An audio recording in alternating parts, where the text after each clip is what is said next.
enlazar en vivo y en directo vía con la doctora Leticia Calderón Chelios, experta en asuntos migratorios, investigadora del Instagram. Ella es temas más relevantes. Doctora, ¿cómo le va? Muy buenas tardes. Muy bien, Vicente, te escucho de repente cortadito, pero aquí presente. Gracias, doctora. Bueno, oiga, estamos enfocados en las elecciones en Estados Unidos, pero la realidad es que las elecciones en México para el 2021 ya están a la vuelta de la esquina. Desde su perspectiva,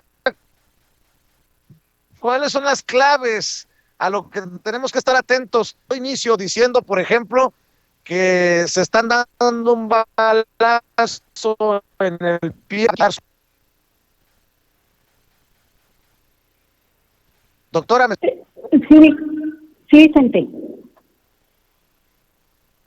le decía, viene ya el proceso electoral del 2021 desde su perspectiva. ¿Cuáles son las claves para estar atentos? Yo pongo sobre la mesa que el PRI, el PAN, el PRD y Sí por México se ponen un balazo en el pie a su alianza. Mira, yo creo que está muy interesante esto de la alianza, porque sí tiene como objetivo la intención esta de generar, digamos, una oposición como un frente que pueda en su momento pues ocupar los espacios y en todo caso dividir las cámaras, ¿no? De una manera mucho más clara y en todo caso también de manera local. El problema es que una alianza como la que están convocando pues no tiene una identidad propia y al contrario, deja como muy mal parado la posibilidad de que agua y aceite se junten cuando han sido enemigos históricos e incluso han disputado el poder y se entiende que tienen proyectos diferentes. Entonces, eso por un lado, como que se ve que es una alianza en la cual no habría un sentido y eso, digamos, no convocaría en términos de un atractivo electoral, sería como muy difícil justificarlo. Vamos a ver de qué manera lo tratan de hacer. Porque el puro argumento de quitar al otro, pues no resulta porque ese otro a su vez los quitó a ellos, ¿no? Entonces, bueno, esa es una. Pero la otra también tiene que ver con qué elementos estarían dispuestos a postular siendo una alianza o grupos tan diversos y tan incluso antagónicos. Entonces, como es la hora en que no hemos oído de parte de la oposición cuáles son sus temas de controversia, cuáles son sus temas en los cuales posicionarían una supuesta diferencia respecto al propio gobierno en este momento, que dijeran abiertamente, bueno, estamos a favor de X temas, ¿no? Lo que tú me digas, ¿no?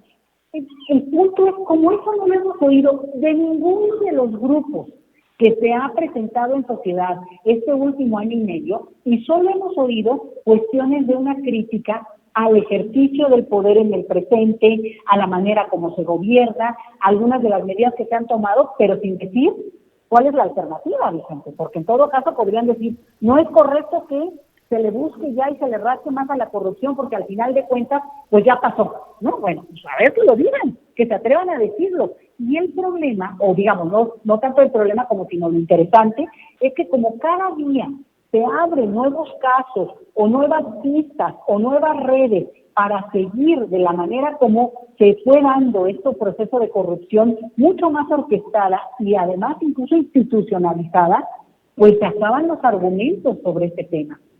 Entonces, eso es lo que yo diría como algunas de las claves que hay que tener presente. ¿Cómo se configura esas alianzas opositoras? Pero, ojo, también de qué manera se va a conformar un bloque que pretende, además, ojo, en una elección intermedia siempre es un tipo de referéndum a quien está gobernando y siempre, Vicente, que quede clarísimo, hay un costo político porque el ejercicio del poder tiene un desgaste. Entonces, no es una elección fácil, las elecciones intermedias nunca lo son, siempre suele haber una pérdida, digamos, de esta parte que se pudo haber ganado en un momento. Lo vimos en la elección intermedia en Estados Unidos hace un año, cuando también perdió el grupo en el poder en ese momento, el Partido Republicano, que esta vez ganó más de lo que había perdido hace 2 años. Entonces, ojo con estas cosas, ¿no?